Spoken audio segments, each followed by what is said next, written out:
Moshpit Passion, you know, for the passion of the music.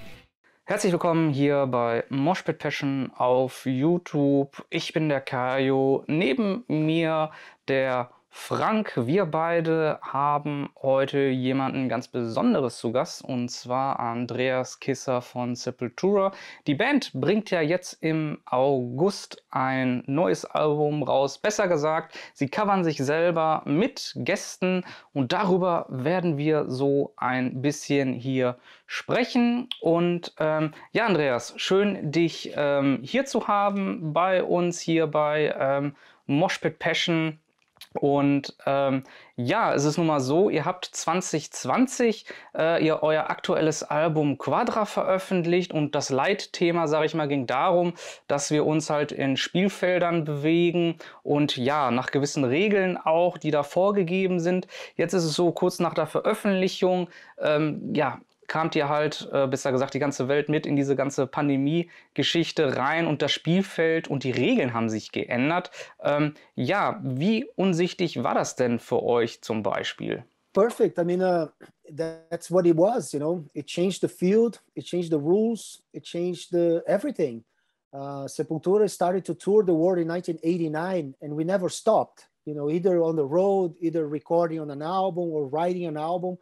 We never stopped like that, you know. So we had really to reinvent ourselves, basically, reinvent a way of being a band, because we didn't have the touring, we didn't have the backstage, the tour bus, neither the rehearsals, you know, really to exchange ideas, to talk. So we created this event every Wednesday, which we call SepulQuarta. It kept the band working together, it kept the band talking to the fans. We kept the band talking about the new album. We performed Sepultura's music. We talked about the past, storyteller and stuff. And it basically saved our life, you know. And we have an album out of it. So it's a great situation, an album that we didn't plan, you know, in the beginning. But because we have all the guests and every event, we had a different song and etc., we could build that album afterwards. And it was great, you know. It really, as I said, it kept the band alive and working. Ja, das Ganze hatte ja einen positiven Nebeneffekt. Du hast es gerade schon gesagt, die Bands waren sehr, sehr kreativ. Ja, ihr habt diesen Webcast gestaltet, aber wer von euch hatte konkret die Idee, und hattet ihr auch ein Team drumherum, die euch dabei geholfen hat, sag ich mal, bei der ganzen Technik? We started the first SepulQuarta at the end of April. So a month and a half after we had to cancel everything, we came up with this idea. Of course, Metallica was already doing the Metallica Mondays, you know, with every Monday they put a show, etc. Charlie Benanti was doing a lot of collaborations, and you know, I participate in one of them and with other people and stuff. So he was going toward the direction, you know, to use the internet and the social media to communicate in a different way, especially performing the music in a different way, you know. So I sat down with Bruno Leandro, our webmaster, who did all the technical stuff about the cameras and the editing of the videos. I mixed the audio myself. You know, I have a Pro Tools here, my home studio, and we try to do everything as homemade as possible, you know. So that's what it happened. I mean, we learned how to deal with that situation. And of course, with the help of everybody, our managers, the whole band, even the crew and the press people, you know, the record label announcing and promoting everything. So it was a band, and the whole crew effort was the Sepul family effort, really, especially with our friends and fans, you know, because they participate on SepulQuarta, they donated for different organizations, benefit, you know. So it was really cool. And it's great that we have an album out of it, you know. So I sat down with Bruno, and we created this event together, you know, and especially being influenced by the concept of quadra, the number 4, you know, the numerology, geometry, quadrivium. Quarta is Wednesday in Portuguese, the 4th day of the week. Mm-hmm. Every Wednesday at 4 p.m. we have an event with 4 events, you know, the intro, the Q&A, the performance of the song, and the storyteller. So it kept us alive, you know. That basic concept is what SepulQuarta is all about. And then we grew up and created out of this. Was ich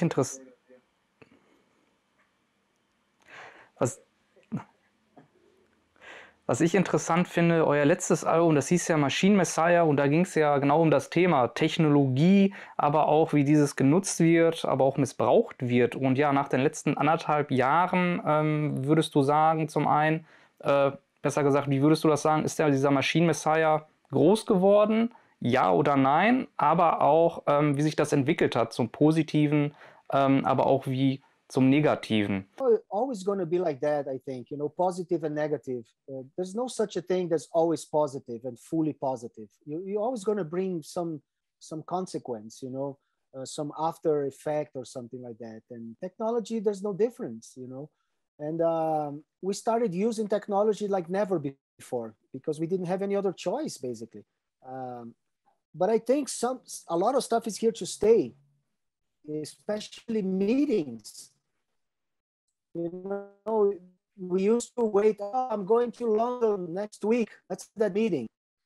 We don't need to do that anymore. You know, there's like a lot of the stuff is being resolved by Zoom meetings and Skype and all that stuff, you know, really important decisions and important things that we discuss quicker that we didn't use before, you know, like we're doing today.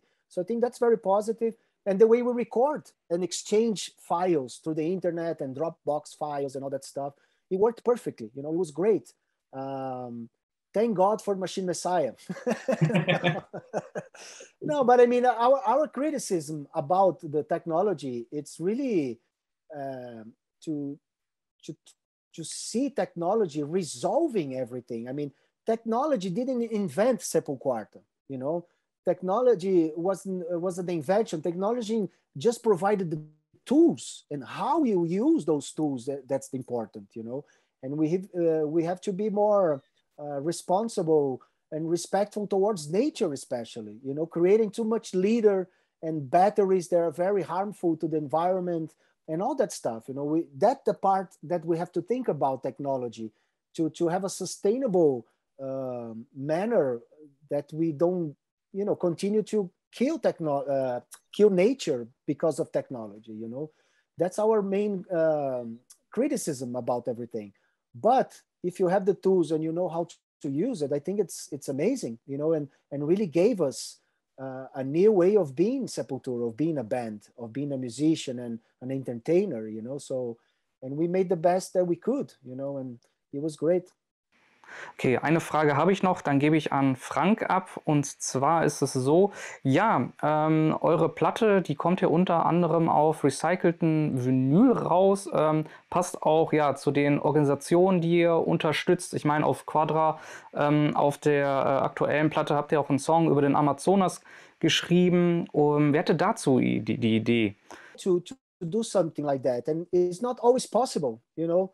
Unfortunately, this type of things are very bureaucratical, sometimes are very expensive, you know, and it's not very easy all the time to do something like that, you know. It's supposed to be, right? It's supposed to for the business in general have this attitudes towards everything, you know.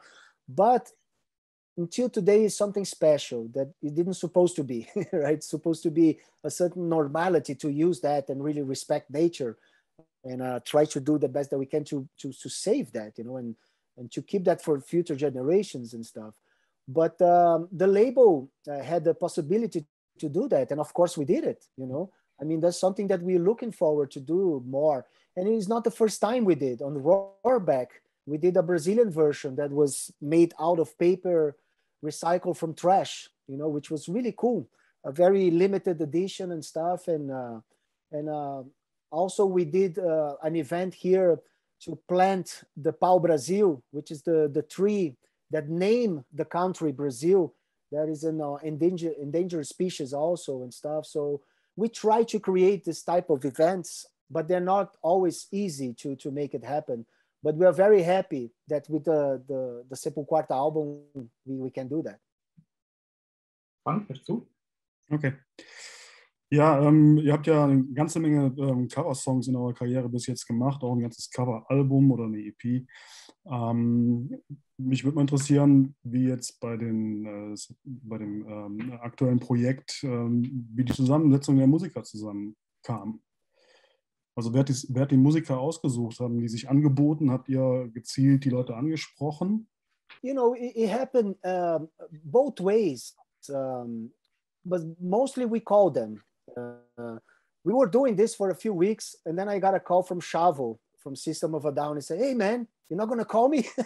It's like, "Come down, man, come down." And we did, you know, Biotech with him, which is not on the album, but we want to use for future releases. You know, we didn't put all on the album; we chose 15, but it was not a general rule. You know, we called people that we knew, our friends, and people that we thought would be cool to do something special, like Devin Townsend, that we never worked with him before. You know, having Phil Campbell to do Orgasmatron with us was so special. And 3 drummers on Ratamahatta, you know, two of the best Brazilian drummers together with Eloy. So, you know, it was very open because we didn't plan an album. You know, we were just thinking about every Wednesday, isolated, you know. So, of course, last week we did the song. Let's try to do this song from this album and stuff. And let's call Devin to do Mask, for instance. And, you know, and then Danko Jones suggested Sepulnation, and Fred Leclerc suggested Slaves of Pain. You know, so it was either way. I mean, it was very open, and we gave total freedom for the guests to do whatever they want, basically, you know. We didn't want to give too much directions. They knew about the song, but they were free to perform the way they wanted, you know, which was really cool and special, very unique as well. Ja, cool. Für mich persönlich ist ja eure Coverversion von The Hunt von New Model Army auf der Chaos AD so mit eure beste Coverversion. Die finde ich sogar fast besser als Original. Wie stehst du zu Coverversionen von euren Songs, von anderen Bands? Hörst du dir die an und wenn ja, gibt es welche, die dir besonders gefallen?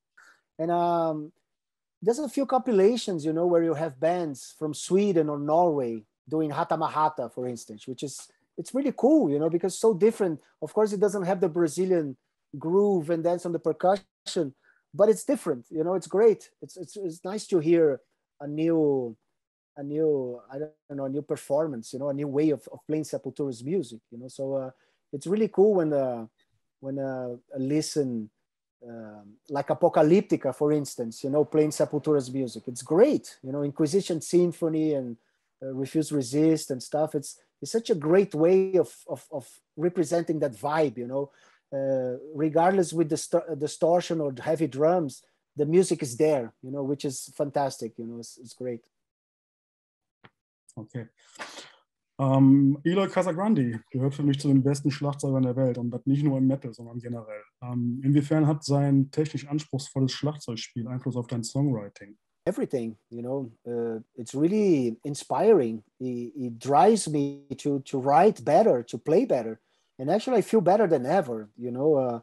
With Eloy, we really develop even further, me, Paulo, and Derek, you know, we feel better than ever. I think Quadra, it is an example of where we're at right now, you know, really trying to break our limits and to play better, to write better, to write more extreme, more difficult stuff, because he's able to do anything, basically, you know. And it's cool that we have this challenge. You know, he sent some crazy stuff on the drums to me to know if I will be able to do something, you know. And then I said some crazy stuff for him back, and I said, "Wow, what the fuck, man? What you know?" For Pentagram, for instance, that's a part that he couldn't play, and I thought was a great victory for me. You know, it's like, fucking finally, I wrote something that he couldn't really grasp so quickly, you know. And he had really to work hard to make it happen and stuff. But that's the beauty of it all. You know, he didn't give up. Oh, I cannot do that. Yes, we can. We can. We really have to face a new situation and prepare ourselves to develop and really do that, you know. And he did that the same with me, you know, really I'm studying music more than ever, especially classical guitar, and playing guitar. I feel better than I feel more comfortable playing guitar and writing more difficult stuff and etc. You know, so, and a lot have to do with Eloy as well, of course, you know, with this environment and these possibilities that he creates, you know, for us really to write. And it's exciting. It's really cool. Eure Entwicklung mit Sepultura ging ja vom wütenden Black Thrash über technischen Thrash Metal bis hin zu so einem groovigen Metal, der eine ganze Szene beeinflusst hat, dann letztendlich. Später kamen noch Hardcore-Einflüsse dazu und mittlerweile hat man so den Eindruck, ihr kombiniert von allem so ein bisschen aus eurer Karriere in einen neuen eigenen Stil. Aber trotzdem würde mich mal interessieren, ob es eine bestimmte Phase in eurer musikalischen Entwicklung gibt, die du im Nachhinein lieber anders gemacht hättest. Never think about the past in that way, you know. In that sense, I have no regrets. I mean, I learn with my fuck ups, you know. There's stuff that I wish I wouldn't do or something, but it's not regret, you know. It's just you learn how to deal with that in a different way, or you learn new possibilities and stuff. And you know, I don't think I would never re-record an old album, for instance, you know. Of course, I understand some bands that did it because of contractual reasons and old labels and all that stuff, that they need this material and stuff, understandable. But if you don't have to do that, I mean, there's no reason, you know, to do it. It is what it is, you know. All the defects or the mistakes, it was corrected in the next work, let's say, you know. Everything we did wrong on Schizophrenia, we did right on Beneath the Remains, and everything we did wrong, you know, it was like a really development and growing. And of course, working with great producers, you know, it's a privilege to Andy Wallace, I mean, Ross Robinson, Jens Bogren, you know, Roy Z, Steve Evans, you know, some great people, great, amazing people that really helped us to do what we do, you know, and it is what it is. It's like, when they asked James Hetfield, you know, why you guys don't remix And Justice for All? Now you have the possibility and stuff with technology. So why I'm going to change a masterpiece? You know, it is what it is, man. I mean, you know, without all this polemic with the bass and everything, would never be talking about And Justice for All like that. You know, it is a spice element that it creates an aura of that album so special. You know. And you cannot change that. It would be crazy, you know, to try to reproduce 2020, you know, And Justice for All just because it's possible. You know, it's something that you really have to respect that, and we do. At the same time, we play songs from every album since Bestial Devastation. You know, we don't have this policy of politics or whatever. You know, our fans don't deserve to get into that fight. Let's say, you know. They're there to enjoy Sepultura's music, and we are there to do the same. Let's do that, you know. Ja, ich habe noch eine letzte Frage, und zwar ist es so, ich habe vor einigen Monaten einen Coversong rausgebracht, und zwar Tainted Love. Den kann ich nicht auf der Scheibe finden. Wieso ist der da nicht drauf? Kommt das nochmal als eine 7-Inch drauf oder als Bonustrack für die neue Platte? It was a single that we did it only for a TV show here in Brazil. It was a series. It's like a dark type of series, you know, with the witches and all that stuff. And they asked Sepultura to do the special version for that. And we did it. And because of the internet and everything, you know, it went out there and stuff. And it was really cool. We went to Rio de Janeiro in the studio there to record. We spent the day there doing it. And it's a great song, you know. Besides not being metal, it was a huge hit, you know, in the 80s and stuff. And either like it or hate it, you know, it was there on the radio and on MTV and videos and everywhere, you know. And it's a great song. A lot of other bands, heavier bands like Marilyn Manson did versions of it and stuff. And we did ours, you know. It was really cool. Derek did an amazing job singing and stuff. And we did it because of the TV show. It was not something that we want to do it just to do, you know. It was an opportunity for us to do that, and it was really cool.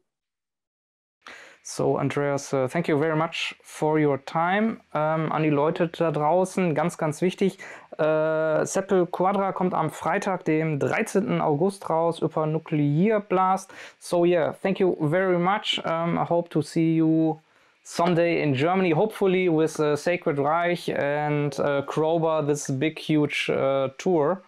And yeah, thank you very much. Thank you. It was a pleasure talking to you, and hopefully really soon we see each other. Dankeschön.